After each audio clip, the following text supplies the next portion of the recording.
What's up, guys? Edward here, Old Place Outdoors, and just wanted to get out here this evening and show you a build that I recently finished up with, and was really excited about getting this thing together, and even more excited about getting some sunshine with the just brutal winter that we've had. It's just been some junk weather, and we've got some snow coming here tomorrow, so it's not looking like anything in the near future. But really excited for some sunshine and getting out there on the range and doing some pattern testing with this new setup. But just want to get out here and talk about the gun itself, and we're going to talk about the factory setup that it comes as, and then of course we'll talk about how I kind of customized it to my likings. And do want to say that, you know, I think about turkey hunting pretty much year round, and I had a lot of fun doing this. I just really enjoy doing these turkey rig builds, as I call it, and I really enjoy getting old shotguns and picking them up. But I will say that what sold me on the SA20 was that, for one, it's got some very good reviews. Everything that I've been reading up on them, people that get them, they really like them. And it is a great auto loader for, you know, that won't break the bank basically. I picked this one up for under $500, and that was in the factory setup where it had the, you know, kind of a matte finished black barrel and the Mossy Oak Greenleaf synthetic stock here. And picked it up, and right away wasn't even sure what I was going to do with it. I thought maybe I would just kind of hang on to it and do something when maybe one of my daughters got old enough and was ready to start running something. But I was way too anxious to kind of start tricking it out, so to speak. And so, all that said, as you can see, this has got a Cerakote finish, but I sent it down to Michael down at HCC Tactical, and he did a spectacular job with the Cerakote.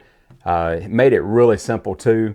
I talked to him on the phone. He got me a shipping label together. I had it boxed up, barrel and receiver, sent it to him, and within about 2.5 weeks, I think it was, I got a tracking number saying it was on its way back, and I was anxious to get it and put it back together that night.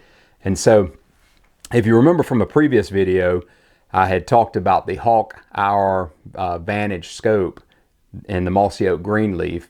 And prior to that video, when I was doing my research, that's when I decided I think I'm going to run a scope on this one. And I was, of course, the Nikon and the Leupold scope were always the go-to turkey scopes for years, and they've become more and more hard to find unless you want to spend several $100s on a used one. And I came across Hawke and started reading up on it, and I said, you know, for the money, I think I'm going to give that one a whirl. And everything I've seen so far is very impressive on it. I'm very excited to run this on the range and kind of see what I think. And it's again, I've got a full review on just the unboxing, so to speak. I don't want to call it a full review, but I've got a lot more informative of a video on the Hawke Vantage IR. But as you can see, it's in that Cerakote finish as well. These are both the barrel, receiver, and the scope, and the magazine cap. They're all done in the Cerakote Sniper Green finish, which looks really good with that Mossy Oak Greenleaf. And but just overall just a spectacular looking gun.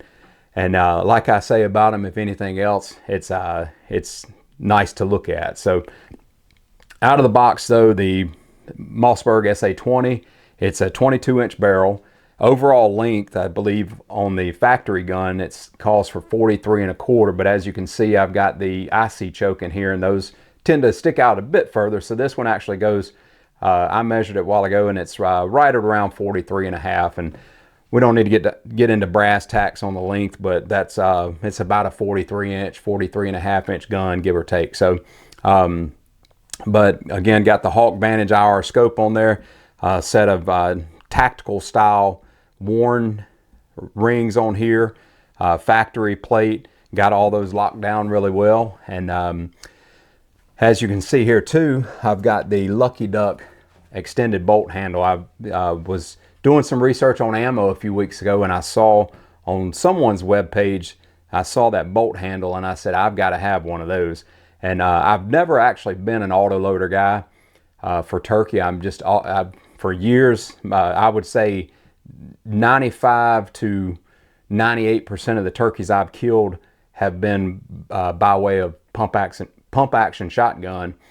However, again, just reading up on the SA20, I thought it was a great addition to the lineup, so to speak, and looking forward to getting it in the woods some and having it as an option for different reasons. And right here I've got the IC570 in it, or I'm sorry, this is the IC562 that is currently in there. Also going to be trying the IC570. I got a couple jibs that I'm going to be running in there too. And you can see I got a little bit of a lineup of some TSS up here in front of you, and a lot of these are blended options. There's the Greenleaf by Apex, the Ninja by Apex. I think this is going to be the small town blend, and then there's some 8s and 9s that I want to try, and then there's a Browning blend, and then the Herder straight 9s. I will say too that it didn't make the lineup tonight, but it will be on the range. I've got some Burgess Creek ammunition that I'm going to be running, and I think I've got a couple blends and a few little options there too. I really can't even remember everything that I ordered, but looking forward to getting all these and doing some pattern testing to see what I like with it and dialing this scope in. Of course, I'm going to start out with, you know, kind of just get my scope kind of dialed in and ready to roll with maybe some bird shot before I start running this stuff. But all in all, it's a great gun. It's really lightweight. You know, it's a quiet gun. You know, Mossberg, especially their pumps, their 835. I carried an 835 for years, and I know people have a lot to say about Mossbergs, but I will tell you something. That Mossberg 835 that I carried, if a turkey did not go down at the end of the barrel, it was not the Mossberg's fault. I always said I could probably shoot through 2 walls of a barn, had a turkey on the other side, and kill it. I mean, that thing just was nasty. It still is. Still got the gun, but great gun. But kind of, it's funny. I guess we kind of grow back out now these days of 12 gauges. But it was a big gun to carry. It was, you know, long, and it was a little clunky, but great gun all overall. And Mossberg has a reputation in the turkey world for being a straight killer, and really looking forward to doing some range on this, or some range time on this. And did just remember too, I've added the MCarbo Trigger Spring in here to give it a little bit lighter of a pull. Don't have the notes in front of me, but I'll look at it. I believe it went from roundabout, matter of fact, when I first measured it, it had about a I want to say it had about a 7-pound trigger, and but you know, it's brand new, and so it's not really had a lot of range time, not any rounds through it. But most of those rounds were, or most of those pulls were measuring around about the 6 mark, and then it kind of averaged out to around about the 3 mark when I after the MCarbo installation. And so that's pretty much all I've done. Not a whole lot of customization, so to speak, but most of them are what you could call over-the-counter customizations, but it is certainly a customized Mossberg SA20, and I'm very looking forward to getting out there, getting some range time. Again, you guys need to stay tuned because I'm going to be pattern testing this with the Mossberg SA20. Also got a couple other guns that I'm going to be getting some range time with, some a couple different 20 gauges and a 28 gauge, and of course some 410 and 12 gauge. So kind of a little bit of a plethora of stuff to kind of maybe show you guys, match it up with your own setup and see what you like, and it'll maybe narrow down some decisions that you need to make. So looking forward to the sunshine, looking forward to some range time, and even more so, I'm looking forward to late March when I'm going to be getting after some longbeards. So, but you guys stay tuned. We don't have that long before we're going to be getting after them, and the crunch is going to be on to be getting some patterns down range and getting some videos up for you guys to review and see what we think about all this. So y'all stay tuned and looking forward to it. You guys have a good night.